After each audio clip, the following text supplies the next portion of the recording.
మరిగే నీళ్ళలో రవ్వ, కొబ్బరి వేసి చేసిన ఈ బ్రేక్‌ఫాస్ట్ చాలా రుచిగా, చాలా టేస్టీగా అయితే ఉంటుందండి.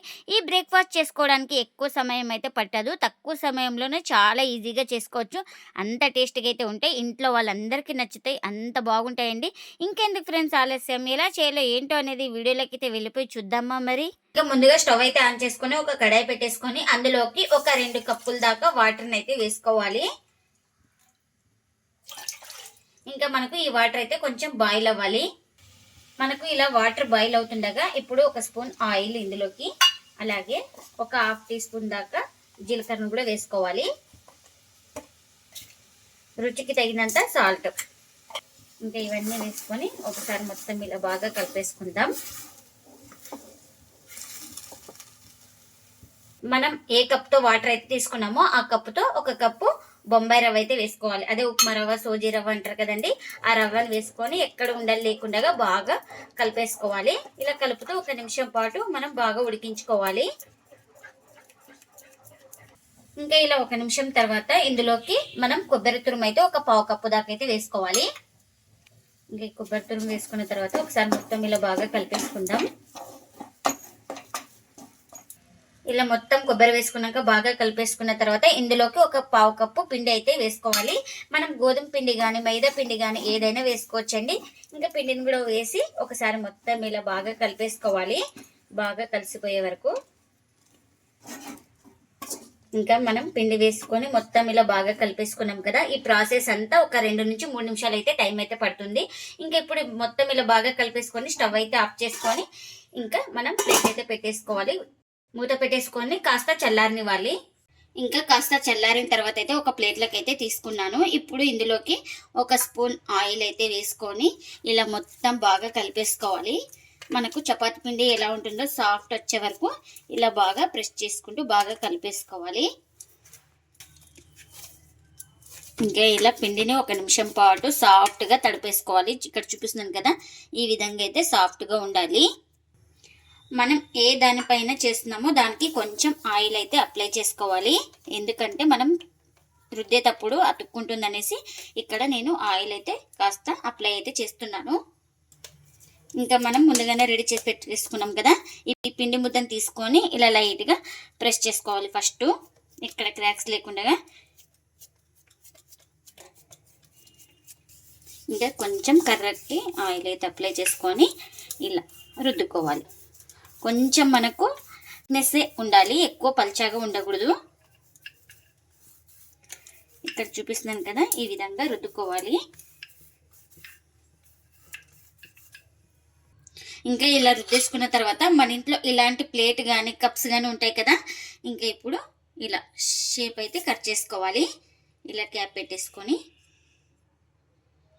నచ్చిన సైజులో కట్ చేసుకోవచ్చు. చిన్న కావాలంటే చిన్నగా, పెద్ద కావాలంటే పెద్దగా.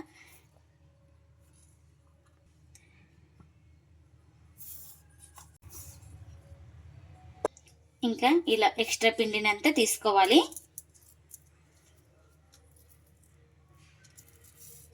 ఇంకా ఇప్పుడు వీటిని ఒక ప్లేట్లోకి అయితే తీసుకుంటున్నా. ఇలా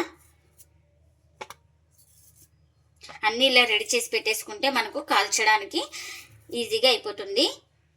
ఎక్స్ట్రా పిండిని కూడా ఇలా ఒకసారి ఇలా బాగా చేతితోటి ఇలా స్మాష్ చేసుకొని ఈ ఎక్స్ట్రా పిండిని కూడా తిక్కేస్తున్నా ఇప్పుడు.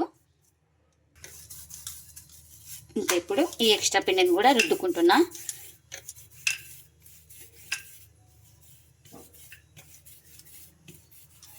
ఇంకా వీటిని కూడా కట్ చేసుకుంటున్నా ఇలా షేప్ అయితే. ఇలా ఇక్కడ ఎన్ని అయితే అన్ని కట్ చేసుకోవాలి. ఇంకా అన్నీ ఇలానే చేసుకోవాలి. ఇంకా పూరి కాల్చుకోవడానికి ఆయిల్ కూడా పెట్టేసుకున్నాను. ఆయిల్ కూడా హీట్ అయింది. మనం ఇలా రెడీ చేసుకున్న ఈ పూరిని అయితే వేసుకుంటున్నా నిదానంగా.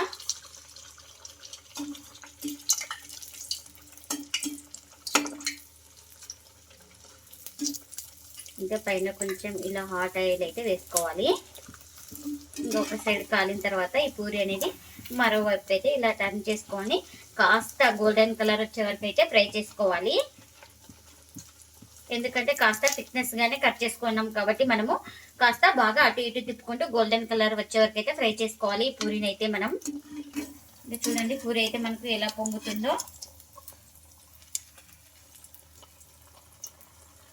ఇంకా ఇదైతే రెడీ అయిపోయింది కదా, ఇంకా దీన్ని ఒక ప్లేట్లోకి అయితే తీసుకుందాం. ఇంకా ఇప్పుడు ఇలా ప్లేట్లోకి అయితే తీసుకున్నా. ఇంకా ఇప్పుడు మరొక పూరి అయితే వేస్తున్నాను. కొంచెం కాలినాకే ఇంకొక వైపుకి అయితే టర్న్ చేసుకోవాలి. ఇలా ఒక సైడ్ కాలిన తర్వాత ఇంకొక వైపుకి అయితే ఇలా నిదానంగా టర్న్ చేసుకోవాలి. ఇంకా దీన్ని కూడా అటు ఇటు తిప్పుకుంటూ మంచి కలర్ వచ్చే వరకు అయితే ఫ్రై చేసుకోవాలి. మనకు ఈ పూరి కూడా రెడీ అయిపోయింది. ఇంకా ఈ పూరిని కూడా ప్లేట్లోకి అయితే తీసుకుంటున్నా. ఇంకా ఇప్పుడు మరొకటి అయితే వేసి చూపిస్తున్నాను. ఇంకా చూడండి పూరి అయితే ఎలా పొంగుతుందో.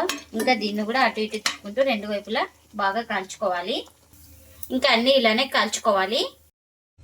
రవ్వతో ఇలా బ్రేక్ఫాస్ట్ గాను ఈవినింగ్ స్నాక్ గాను చేసుకున్న చాలా రుచిగా చాలా టేస్టీగా అయితే ఉంటాయండి. ఇంట్లో వాళ్ళందరికీ నచ్చుతాయి, అంత టేస్టీగా అయితే ఉంటాయి. మనకు ఒక్కటి తినే కాడ ఒక 3-4 అయితే తింటారండి, అంత టేస్టీగా చాలా బాగుంటాయండి.